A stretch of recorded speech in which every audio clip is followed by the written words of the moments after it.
ಯಾರು ಆ ಥರ ಮಾತಾಡಲ್ಲ ಮೇಡಮ್. ನಾನು ಹಿಂಗೇನಾರ ಚಾಕಿಟ್ಟು ಏನೋ ಒಂದು ಮಾತು ರೆಕಾರ್ಡು ಅವ್ರು ಏನೇ ಸ್ಕ್ರೀನ್‌ಶಾಟ್ ತೆಗೆದ್ರು ನನ್ನ ಮೊಬೈಲ್ ಲಾಕ್ ಇಲ್ಲ ಮೇಡಮ್. ಅವ್ರು ಏನು ಬೇಕಾದ್ರೂ ಮಾಡ್ಕೋಬೋದು. ನನ್ನ ಮೊಬೈಲ್ ಇವಾಗ ರೀಸೆಂಟಾಗಿ ಒಂದು 2 ತಿಂಗಳಿಂದ ಲಾಕ್ ಇಟ್ಟಿರೋದು. ಪ್ರತಿ ಒಂದು ಪಕ್ಕಾ ಪ್ಲಾನ್ ಮಾಡಿದ್ದಾರೆ.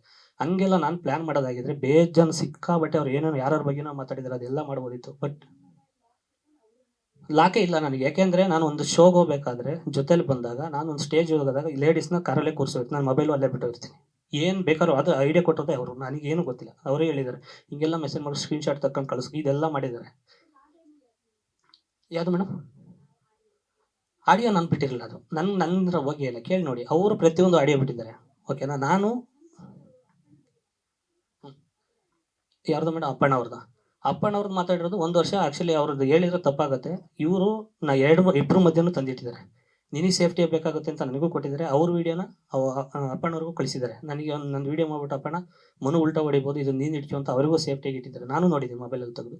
ಇನ್ನೊಬ್ಬರು ಕಾಮಿಡಿ ಕಿಲಾಡಿಯವರು ಒಂದು ಮೆಸೇಜ್ ಮಾಡಿದ್ದಾರೆ. ಅದು 1-1.5 ತಿಂಗಳಲ್ಲಿ ಒಳಗಡೆ ಹೋಗಿದ್ದಾಗ ಮನೆಗೆ ಒಳ್ಳೆ ಟೈಮು ಬೇಗ ಹೆಣ್ಮಕ್ಳಿದ್ದಾಗ ಬಂದವನು ಅಂದ್ಬಿಟ್ಟು ಬೇಗ ಲಾಕ್ ಮಾಡಿಬಿಟ್ಟು ಪೊಲೀಸರಿಗೆ ಕಂಪ್ಲೇಂಟ್ ಕೊಡು ಅಂತ ಒಬ್ಳು ಮಾಡಿದ್ದಾಳೆ. ಈ ಥರದ್ದೆಲ್ಲ ಒಂದಿಷ್ಟು ನಡೆದಿದೆ ಹಿಂದ್ಗಡೆ ಕೂತಂತ. ಗೊತ್ತಿಲ್ಲ ಸರ್. ಏನೋ ಈಗ ಇಲ್ಲ ಸರ್. ನಾನು ಸರ್ ಸೂಪರ್ ಸ್ಟಾರ್ ಅಲ್ಲ, ಏನೂ ಅಲ್ಲ. ಕಾಮನ್ ಮ್ಯಾನ್ ಗೊತ್ತಿಲ್ಲ ಸರ್. ಕಾಮನ್ ಮ್ಯಾನ್ ಈಗ ಫಸ್ಟ್‌ನೇ ಸಿನಿಮಾ. ನಾವು ಕೂಡ ಅಂಬೆಗಾಲು ಇಟ್ಕೊಂಡು ಹೋಗ್ಬೇಕು. ದೊಡ್ಡವರ ಆಶೀರ್ವಾದ ತಗೊಂಡು ಬಂದಿರೋದು. ಸ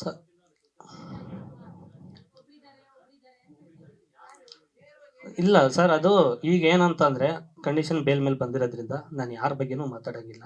ಇದು ಅದಕ್ಕೆ ನಾನು ಏನು ಸಂತ್ರಸ್ತೆ ಅವ್ರ ಹೆಸರುನು ನಾನು ಹೇಳ್ತಾ ಇಲ್ಲ.